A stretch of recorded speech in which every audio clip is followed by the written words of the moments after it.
with Seth Jones. He just won the game in overtime with his goal. And tell you what, you've just taken on that role, haven't you? Winning games in overtime. How do you continue to do it? How do you keep being the guy that's in the right place at the right time? I'm the guy that's out there, unfortunately. It seems like all my goals are kind of like that. You know, it's Luke or Brad or Cam just putting out a tee for me, giving me a wide open net. So I have one job, and that's to put it in the open net. Well, you said you were out there. You were out there for a long time because you got caught there. You got the long change in overtime, and looked like a couple times you wanted to go to the bench and found out you can't do it right now. Well, yeah, I turned one over there at our blue line.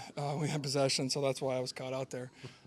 So I'm glad we got the puck back, and I kind of got some redemption on that play. How good does it feel just to win a game like that was such a crazy game that had so many different twists and turns to it? Yeah, it wasn't perfect by any means. We didn't play a perfect game. We gave them some great A chances, but I thought we generated quite a bit of offense. Checked pretty well for most of the game, I thought. Some miscues, and some mishaps in the back of our net, but for the most part, we found a way to win. That's all that matters. And that's what it's all about, finding a way. John Tortorella talks about it all the time. And now at this time of the year, one day you're out of the playoff picture. With a win, you can get right back in it. And that's the way it's going to be the rest of the way, isn't it? Exactly. That's why we have to be consistent, more consistent than what we've been throughout this season. So every game matters. Every game's that important. Every point is that important down the stretch here. Every team's going to have their A game, so we need to bring ours as well. Seth Jones talking with us here in the Blue Jackets dressing room. Yeah, let's go over and talk to Scott Harrington. He scored a big goal in this game that gave the Blue Jackets a 3-2 lead at the time. Yeah, it's definitely a sigh of relief. I think in the last couple of weeks we've lost a couple of games that we thought we deserved to at least get 1 point in. So, like you said, it wasn't the prettiest win, but we did a good job of sticking with it, as the cliche goes. But yeah, I mean, that's what it's all about this time of year, is getting the job done no matter how you do it. So it's a big 2 points.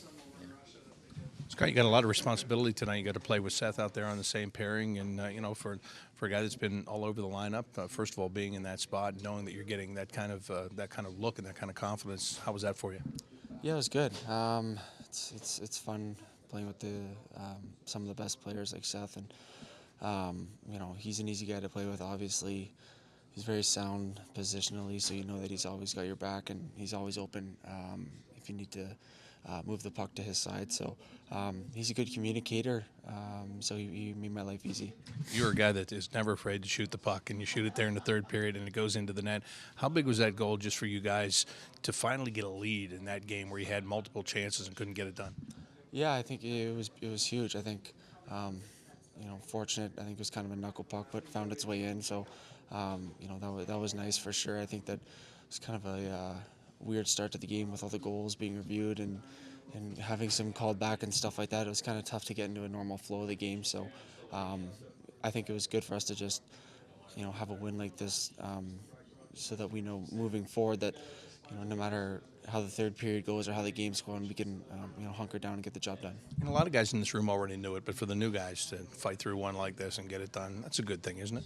Yeah, definitely. We've got some new faces. Obviously, the guys we brought in are well established and they're great players. But I think just for team chemistry, team bonding, whatever you want to call it, it feels good whenever you bear down and maybe get an ugly win. We'll definitely take it at this time of the year when it's so tight in our division. Every team is scratching and clawing for a playoff spot. So it's a great job of the guys that went out in overtime, and Bob as well. Scott Harrington talking to us here in the Blue Jackets dressing room after a big win, overtime win over the Philadelphia Flyers tonight. Strange game, back and forth. Didn't know who was going to lead when it was over, but Seth Jones on the ice in overtime many times means that it's not a guarantee, but it's a pretty good chance. The Blue Jackets are going to get the job done, and they do. Seth scores a goal. Blue Jackets win 4-3. That's your final. We'll hear from the Blue Jackets head coach John Tortorella as the Pedialyte postgame show continues on the Eldorado Gaming Saddle Downs Blue Jackets Radio Network. Blue Jackets win tonight in overtime. They beat the Philadelphia Flyers here at Nationwide Arena 4-3. The final score. Waiting for head coach John Tortorella to address the media after this one, which, by the way, should be interesting because this was a very strange game. Jody Shell is with me right now. Let's get his take on this one. How did you see this thing from start to end? It was, at the beginning, the first period was crazy. I mean, all those reviews and the way they went, the offside, the non-offside. It seemed like that first period took a long time. It was really drug out. The defense of the Blue Jackets, I'm going to say they struggled tonight with the puck, making plays, exiting the zone. It just seems to be a funny game anytime the Blue Jackets meet the Flyers. The Flyers play a loose style. The Flyers actually played a very structured style to start, and the Blue Jackets were chasing the game, waiting for the game a lot in the first part of the first period. It took about to the 13 or 14-minute mark before the Blue Jackets started playing their brand of hockey. But still, it was a confusing mess for a lot of the game. But who cares? At the end of the game, Seth Jones, who is now the franchise leading in overtime goals with 7, puts in the back of the net. And how about Artemi Panarin? He just did what he had to do in overtime, and that's what big-time players do. He had probably a minute and a half to 2-minute shift, and at the end of that, he makes a play down the wall that sets up Seth Jones. Let's stick and focus on the positive, the win here tonight. But yeah, there was a lot in between that was needs to be cleaned up. Yeah, there was a ton that needs to be cleaned up. It was a 2-on-1 rush one way, then it would be back the other way, and that was continuous all night. And the Blue Jackets, as many times as they go to overtime where they make short work of it, boy, tonight it wasn't. In fact, they almost ran out of time in the overtime. But the Flyers kept on getting possession, trying to turn it into chances. But, you know, to the credit of the Blue Jackets, the chances that they had when you go back and look at it, they were okay, but they certainly weren't grade A. No, I agree with that. And when's the last time we saw a shootout? I don't even remember. I mean, the 3-on-3 is awesome. Yeah. Right? And it's a long change. Seth Jones, the first part of that overtime, could not get off the ice. And one time he thought about getting off, and then he saw Couturier was sprung with the puck, so he had to stay out there. And then he found a way to rest, and then he finally got off. So it's interesting to watch the tactics and how that with them switching the ends changes, and you can't get off the ice. And but how about face-offs tonight? In the third period, it was so interesting to watch the matchup because it was – I mean, it seemed to go on for a half hour, but it was only 8 minutes on the clock. It was one play at a goaltender at one end, whistle, and then they'd throw out their best face-off guy, and they'd go at it. And then they would break out, and it would end up in the other end, face-off. It was back and forth with that all night. I once looked over at the bench, and I just saw the coaches laughing on either side because it was kind of like, this is the strangest game, and we don't know what's going to happen. Is it strange that this happens with 19, 20 games left in the season? Yeah. You know, usually it's kind of button More up a little bit structured, more. yeah. Yeah, more structured. Guys might be tired, that's one thing, but more structured. Tonight was pond hockey at times. Yeah, you're right. It was. And you know, little concern for the Blue Jackets. I think a lot of that had to do with their D and just the way – we don't say this very often, if ever at all. The D are their engine. We say that a lot. But we don't say that they struggle a lot. And when they do, it makes for a very interesting night, especially in their own end, trying to get out of their own end, keeping pucks in the offensive zone. We saw a lot of odd man rushes early and often in this game. So, yeah, it was strange. But we're laughing now because they got the Right, exactly.